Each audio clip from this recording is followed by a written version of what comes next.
금요일 새벽기도 나오신 성도님들을 예수님으로 환영하고 축복합니다. 오늘 하나님 말씀은 환난을 이기는 마음가짐 두 번째 순서로서 데살로니가 후서 1장 6절부터 12절 말씀을 전하도록 하겠습니다.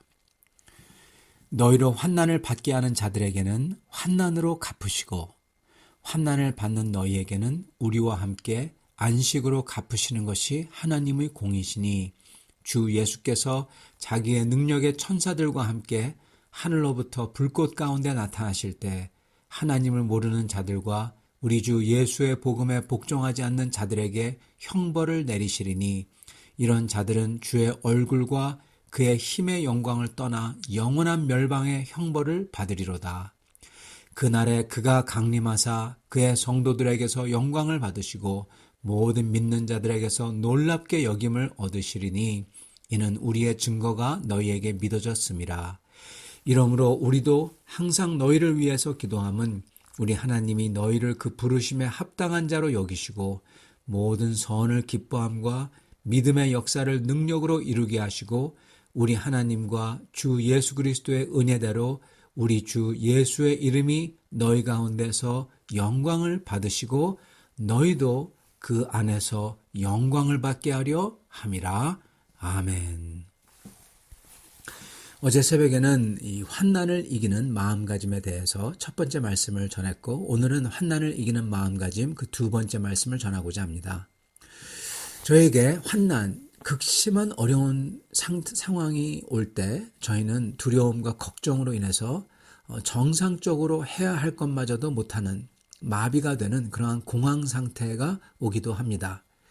대부분 고통스럽고 괴로운 일들이 찾아올 때 내가 겪는 어려움, 내가 겪는 고통 이것만 생각하고 그리고 다른 것은 생각을 못합니다. 그리고 계속해서 그것을 생각할 때 비관하게 되고 우울함이 마음을 지배하게 되죠. 이게 대부분의 인간에게서 일어납니다. 그런데 오히려 여기서 사도 바울께서 말씀하시는 오히려 그런 것들 대신에 감사, 찬양, 기쁨, 희망, 나의 고통만 생각나는 데에서 다른 형제를 생각해주고 그를 사랑해서 위로하고 도우려는 마음. 여러분 완전히 다른 마음이죠. 사도 바울께서는 크리스찬은 이렇게 바뀌는 이렇게 마음이 달라지는 역사가 당연히 있다라는 것을 전제하고 당연하게 여기고 말씀을 하시고 계시는 겁니다. 그거를 저희가 어저께 봤어요. 환난이라서 모든 사람들이 우울함과 공황과 자기 자신만을 걱정하고 생각하는 데서 거기서 기쁨과 감사가 충만하고 오히려 심지어 다른 분들을 위로하는 사랑을 가진다는 겁니다. 성도는 이렇다. 성도는 그렇다는 거예요. 그래야 된다가 아니라 성도라면 그렇게 된다는 겁니다, 여러분. 성도가 아닌 사람은 그게 안 되고 사도께서 성도면 이렇게 된다 하고 말씀하시는 거예요.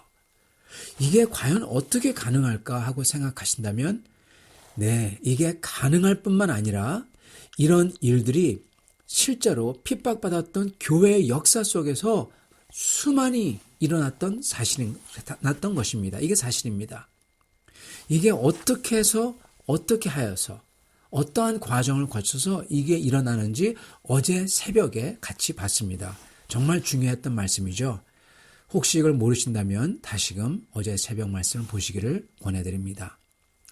이렇게 힘들고 고통스러운 핍박과 박해가 있을 때 세상 사람들과는 완전히 다른 반응과 결과가 성도에게서 나오는 이유를 어저께 봤는데, 첫 번째 이유를 봤는데, 오늘 또 다른 이유를 나누고자 합니다.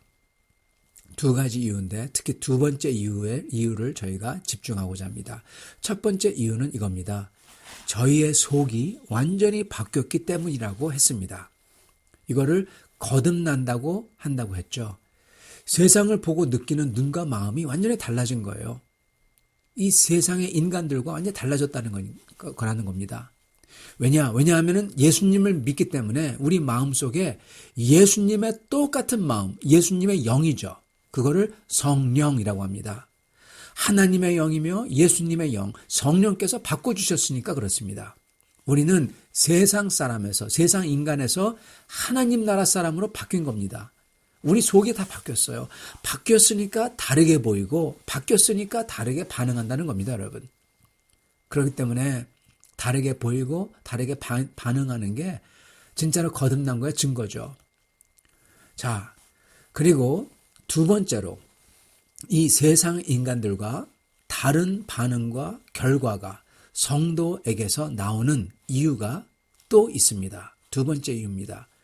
오늘 말씀을 보면 바로 이 이유를 사도께서 강조하고 계세요. 그게 뭘까요? 과연 우리 속에 있는 뭐가 고통과 슬픔 그리고 두려움마저도 다 삼켜버리고 오히려 그거를 감사와 기쁨과 소망으로 바꿔버릴까요? 여러분, 그럴 수 있는 게, 그런 파워가 있는 게 과연 뭘까요? 바로 이겁니다. 6절, 너희로 환난을 받게 하는 자들에게는 환난으로 갚으시고 환난을 받는 너희에게는 우리와 함께 안식으로 갚으시는 것이 하나님의 공의시니 주 예수께서 자기의 능력의 천사들과 함께 하늘로부터 불꽃 가운데 나타나실 때 하나님을 모르는 자들과 우리 주 예수 복음에 족정하지 않는 자들에게 형벌을 내리시리니 이런 자들은 주의 얼굴과 그의 힘의 영광을 떠나 영원한 멸망의 형벌을 받으리로다. 그날에 그가 강림하사 그의 성도들에게 영광을 받으시고 모든 믿는 자들에게 놀랍게 여김을 얻으시리니. 아멘. 여러분, 뭐가 우리의 고통과 슬픔과 두려움마저도 환난마저도 다 삼켜버리고 그걸 감사와 기쁨으로 바꾸는 능력이 있을까요? 그건 바로 우리에게는 세상이 전혀 모르는, 그러나 우리에게 우리 예수님께서 분명히 약속하신 바로 그것, 바로 우리 주 예수 그리스도의 재림의 소망이 있기 때문입니다, 여러분. 재림의 소망. 네.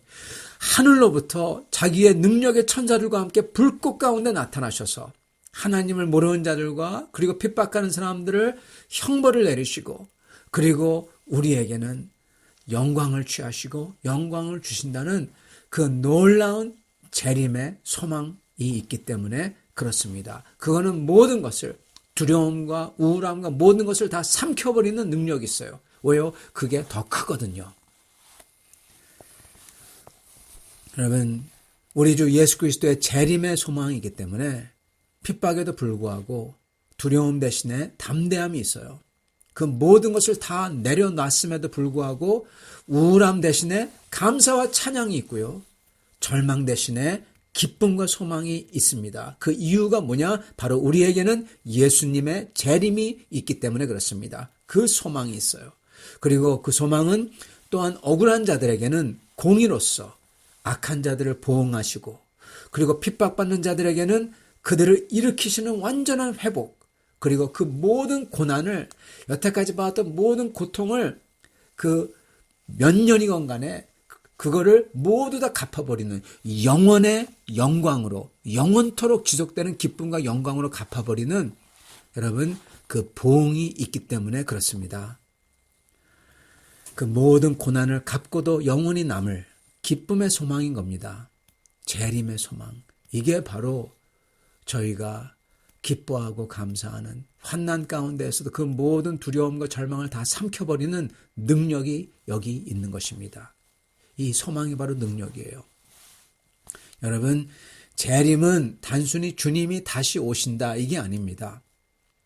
이 재림을 잘 봐야 됩니다.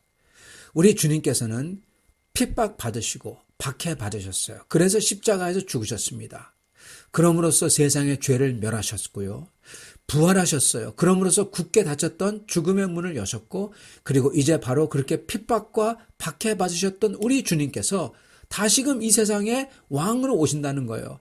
그래서 지금 핍박받고 박해받는 성도들은 여러분 우리하고 똑같은 고난을 겪으신 주님께서 하늘로부터 불꽃 가운데 나타나셨어요. 그리고 심판주로 오세요. 여러분 얼마나 기쁩니까? 우리하고 똑같은 것을 겪으신 주님께서 왕으로 오시는 겁니다.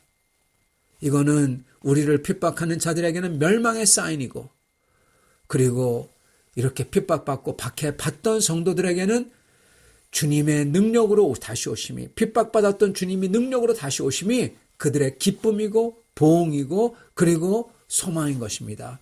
주님이 직접 위로하시는 거예요, 여러분.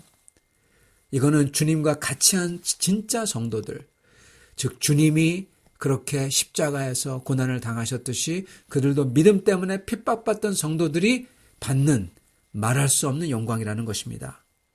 그들의 특권입니다. 우리 주님께서는 십자가에서 죽으셨고요. 이걸 당대의 역사가도 기록합니다. 요세푸스라는 역사가가.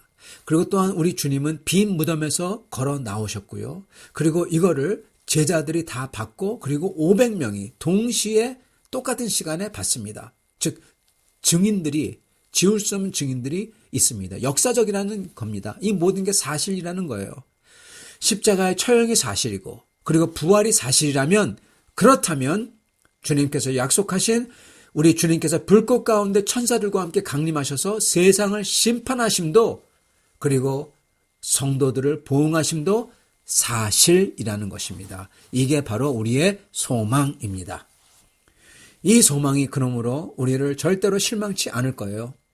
이 소망으로 사도 바울과 디모데와 실라와 데살로니가 성도들과 그리고 모든 성도들이 이 소망으로 살았고 이 소망으로 죽었습니다. 그리고 이 소망으로 하나님의 영광을 그들의 눈으로 볼 겁니다. 실제로 눈으로 볼 거예요. 그리고 기쁨과 감사와 찬양에 벅차할 겁니다. 이 소망으로. 그게 재림하시는 우리 주님께서는 그 찬양과 감사와 기쁨이 영광을 드리는 게 될 거고, 그리고 오늘 하나님 말씀에 정말 놀라운 것을 기록하는데 이겁니다. 그렇게 주님을 보고, 재림하는 주님을 보고 뛸 듯 기뻐하며 경배와 찬양을, 감사를 드리는 성도들, 고난과 핍박받은 성도들, 이들에게 어떠한 일이 일어나냐. 12절, 우리 주 예수의 이름이 너희 가운데서 영광을 받으시고 너희도 그 안에서 영광을 받게 하려 함이라. 아멘. 핍박받았던 성도들, 그들이 영원한 영광을 받게 된다고 하십니다. 여러분, 이 영원한 영광이라는 것은 사실 우리의 상상을 뛰어넘는 것입니다. 사실은 영광이라는 것 자체도 우리가, 이 세상을 사는 우리가, 21세기를 사는 우리는 자주 잊어버립니다. 그러나 영광은 있습니다. 얼마나 영광스러운 것, 여러분, 그거는 있습니다. 이게 영원하대요. 여러분, 우리가 한 것은 아무것도 없습니다. 근데 영광을 받는다고 하세요. 주님이 다시 오시는 날, 그렇게 핍박받고 고난받는 성도들이 그렇게 핍박받고 박해 속에서 감사하며 기뻐하고 찬양했고 서로 격려했고 사랑했는데, 그리고 이 모든 것을 쉬지 않고 기도함으로써 했는데, 여러분, 기도함으로써 감사하는 겁니다. 기도함으로써 기뻐하는 겁니다. 기도함으로써 찬양하는 겁니다. 기도함으로써 서로 격려하는 겁니다. 그걸, 이 모든 것을 다 기도로 해야 됩니다. 그렇게 했는데 주님께서 다시 오실 때 우리도 영광을 받는다는 거예요. 여러분, 이건 말이 안 되는 거예요. 이건 우리가 받을 만한 게 아니에요. 받을 수 있는 게 아니라는 거예요. 근데도 우리에게 주시겠다는 겁니다. 그렇기 때문에 이건 정말 은혜 위에 은혜라는 겁니다, 여러분. 여러분, 우리의 죄 씻김은 은혜입니다. 죽어야 되고 죄인으로 손가락질 받고 영원한 형벌을 받아야 하는데 그 죄가 씻겨버려요. 와우, 은혜죠. 받지 못할 자가 다만 자백하고 회개했는데 용서가 주어지고 죄가 씻겨주고, 와우, 이거는 정말 은혜죠. 자유죠. 근데 거기에 우리를 거룩하게 만들어 주신대요. 우리의 성화됨도 은혜입니다. 용서뿐만 아니라 거룩하게 돼요. 그리고 또한 우리를 하늘나라에 들어가게 하신대요. 더군다나 하늘나라까지 들어가요, 여러분. 그냥 이 땅에 있어, 이 땅에서 용서만 받고 있어도 대단한 건데 영원한 하늘나라에 들어간대요. 여러분, 하나님 나라 백성이 되는 것은 은혜 위에 은혜죠. 용서의 은혜, 죄 씻김의 은혜, 거룩하게 됨의 은혜, 그리고 하늘 백성됨의 은혜. 와우. 근데 여기서 하나 더 하시는 겁니다. 뭐냐? 우리가 영광, 하나님의 영광을 얻게 된다고 하는 것입니다. 여러분, 놀라운 겁니다. 이게 바로 믿는 자들의 완성입니다. 우리가 가진 믿음의 완성입니다. 바로 이 은혜 위에 은혜를 받았기에 우리는 기뻐하고 또 기뻐하는 거고요. 이 궁극적인 승리의 확신을 가졌기에, 그리고 궁극적인 은혜의 완성을 주셨기에 저희는 모든 환난 속에서도 찬양과 감사와 그리고 우리를 주는 사랑을 할 수 있는 겁니다. 뺏을 수 없는 산 소망이 있기 때문에. 여러분, 저희가 다 내려놨다고 그랬죠. 그래서 더 이상 뺏을 수가 없다고 그랬죠. 근데 거기 우리는 단순히 내려놓은 것뿐만 아니라 하나님이 우리에게 또 채워주셨어요. 뭐를 채워주셨냐? 뺏을 수 없는 산 소망. 이 은혜 위에 소망, 바로 하나님의 영광입니다. 사랑하는 성도 여러분, 정말로 주님을 아는 사람은 그러므로 이 모든 것 가운데에서 기뻐하고 또 기뻐하며, 그리고 내 자신을 내어주는 사랑을 할 수 있는 것입니다. 심지어 환난 속에서도. 왜냐하면 우리는 이 말할 수 없이 큰 소망을 가졌기 때문입니다. 사랑하는 성도 여러분, 오늘 우리도 이 소망을 가진 성도들이 다 되시기를 축원합니다. 이 은혜 위에 은혜를 아시고 이 은혜를 가지신 성도들이 다 되시길 축원합니다. 세상에 감당할 수 없는 하나님 나라에 속한 백성들이 다 되시기를 간절히 축원합니다. 같이 기도하겠습니다. 주님, 오늘 말씀을 듣습니다. 우리 주님께서 고난받고 박해받고 핍박받던 주님께서 다시 오실 때 이 세상에서 핍박받던 그 백성이 주님을 바라보며, 그리고 그 주님이 당신의 백성을 보며 기뻐하며 주님께서 뛸 듯이 저희를 안아주시며 저희도 주님께 감사와 찬양의 경배를 드릴 줄 믿습니다. 주여, 이 세상이 어떻게 할 수 없는, 이 세상이 잠시 한시적으로 힘든 것을 주지만은 이 세상이 절대로 어떻게 할 수 없는 영원한 영광을 주님께서 주실 줄 믿습니다. 주여, 저희가 이 세상에서 이 세상을 내려놨을 때, 더 이상 이 세상이 그러므로 저희에서 뺏어갈 게 없을 때, 주여, 저희가 빈털터리가 아니라 그런 저희에게 이 세상이 아닌 영원한 영광을 주님께서 주실 줄 믿습니다. 주여, 이렇게 이 세상 것을 가지고 이 세상 것을 들여서 영원한 것을 얻는 성도를 되게 하여 주시옵시고, 이 소망, 이 주님의 소망을 가지고 이 삶을 승리하는 성도를 다 되도록 축복하여 주시옵소서. 예수 그리스도 받들어 기도드리옵나이다. 아멘.